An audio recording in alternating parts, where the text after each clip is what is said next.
Bismillahirrahmanirrahim. Assalamualaikum warahmatullahi wabarakatuh. Bapak Ibu sekalian, calon jamaah haji KBIH Ar-Rahmah Muhammadiyah yang berbahagia, yang kami cintai karena Allah Subhanahu wa Ta'ala. Alhamdulillah kita ketemu lagi pada kesempatan ini untuk membahas tentang tata cara pelaksanaan ibadah haji. Saya yakin Bapak Ibu sekalian sudah mengerti apa itu makna haji, dalil ya, beserta rukun, syarat, wajib haji. Insya Allah pada kesempatan kali ini akan kami jelaskan tentang cara pelaksanaan ibadah haji. Tata cara pelaksanaan ibadah haji itu ada 3. Yang pertama adalah ifrad, yang kedua adalah tamattu, dan yang ketiga adalah qiran. Yang pertama ifrad. Ifrad adalah berihram untuk haji dari miqat atau rumahnya sampai hari nahar. Baru kemudian pelaksanaan umroh. Ini bagi yang membawa hadyu atau sembelihan. Tata cara pelaksanaan haji ifrad ini tidak dikenakan dam. Dan Rasulullah SAW dalam sebuah riwayat, beliau melaksanakan dengan cara ifrad ini. Jadi intinya ifrad adalah haji dulu, baru kemudian umroh. Adapun tata cara pelaksanaan haji yang kedua adalah haji tamattu, yaitu berihram untuk umrah lebih dahulu di bulan haji, kemudian baru setelah itu pelaksanaan ihram untuk haji. Jadi intinya tamattu itu adalah umrah dulu, baru kemudian haji. Dan pelaksanaan haji tamattu ini akan dikenakan dam ataupun denda. Rasulullah SAW menganjurkan ya untuk pelaksanaan haji tamattu ini bagi para sahabat dan kaum muslimin. Kenapa? Karena haji tamattu ini lebih ringan, lebih mudah dan tidak berat. Ya, dan jamaah haji Indonesia ya itu menggunakan haji tamattu. Dan insya Allah nanti Bapak Ibu sekalian juga menggunakan tata cara ibadah haji tamattu, yaitu umrah dulu kemudian baru haji. Yang ketiga adalah haji qiran. Ya. Haji qiran adalah berihram untuk umrah dan haji secara bersama-sama. Jadi niat haji dan niat umrah menjadi satu. Dan yang melaksanakan tata cara ibadah haji qiran ini maka akan dikenakan dam atau dikenakan denda.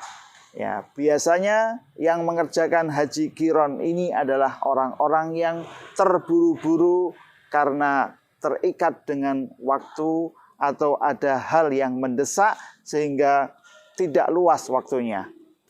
Sekarang kita lihat apa dalil ya, dari 3 pelaksanaan ibadah haji ini. Di dalam Al-Quran Allah Subhanahu wa Ta'ala berfirman, "Faman tamatta'a bil umrati ilal haji famastaysara minal haji." Maka barang siapa yang dia bersenang-senang atau mengambil haji tamattu, yaitu umrah dulu kemudian baru haji, ya, maka dia harus menyembelih hewan kurban yang mudah dia peroleh. Adapun dari hadis an Aisyah radhiyallahu anha qalat, dari Aisyah radhiyallahu anha dia pernah berkata, kharajna ma'a Rasulillah sallallahu alaihi wasallam amma hajjatil wada. Kami pernah keluar bersama Rasulullah sallallahu alaihi wasallam pada haji wada. Faminna man ahalla bil umrati di antara kami ada yang berihram ya untuk pelaksanaan umrah. Wa minna man ahalla bi hajjatin wa umratin. Dan di antara kami ada pula yang berihram untuk haji dan umrah bersama-sama.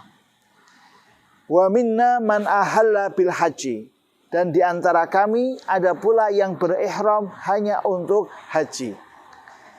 Wa halla Rasulullah sallallahu alaihi wasallam bil haji. Adapun Rasulullah sallallahu alaihi wasallam berihram hanya untuk haji.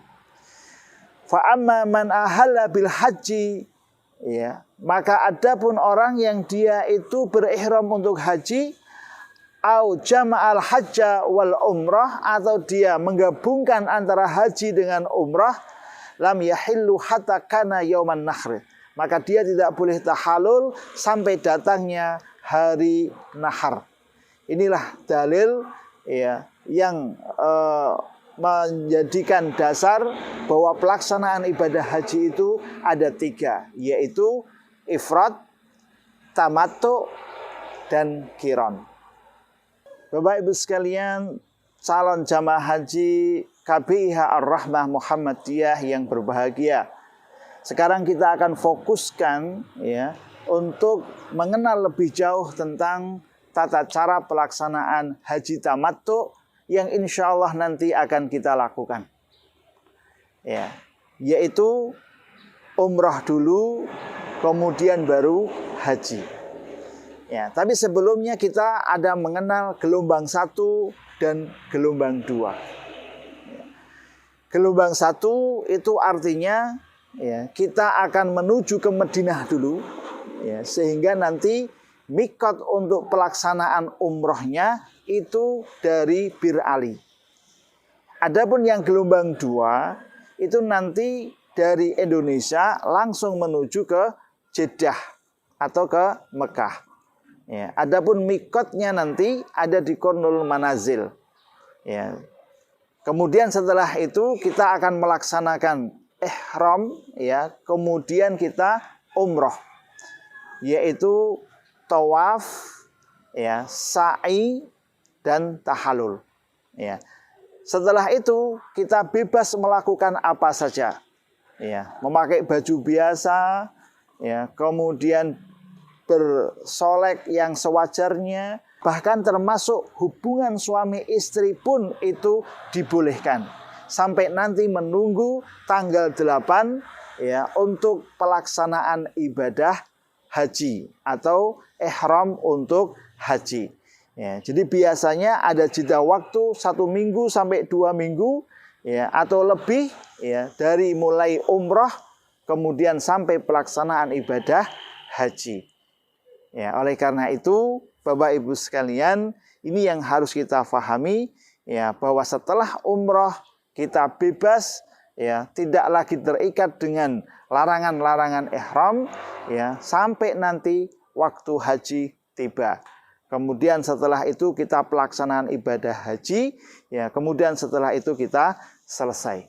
Itulah kurang lebih gambaran dari haji tamattu. Bapak Ibu sekalian yang dimuliakan oleh Allah, calon jamaah haji KBIH Ar-Rahmah Muhammadiyah yang berbahagia, ya, mudah-mudahan penjelasan tentang tata cara pelaksanaan ibadah haji itu mampu memberikan kepahaman kepada kita sehingga kita bisa memilih mana tata cara pelaksanaan ibadah haji. Ya, terutama yang biasa kita lakukan atau yang dilakukan oleh jamaah haji Indonesia, yaitu haji tamattu yang sudah kami jelaskan. Ya, kita pahami lebih detail lagi tentang haji tamattu ya sehingga pelaksanaan ibadah haji kita benar-benar diterima oleh Allah Subhanahu wa taala menjadi haji yang mabrur dan mabrurah. Ya, kita ketemu lagi pada kesempatan yang akan datang dengan tema yang berbeda. Terima kasih. Assalamualaikum warahmatullahi wabarakatuh.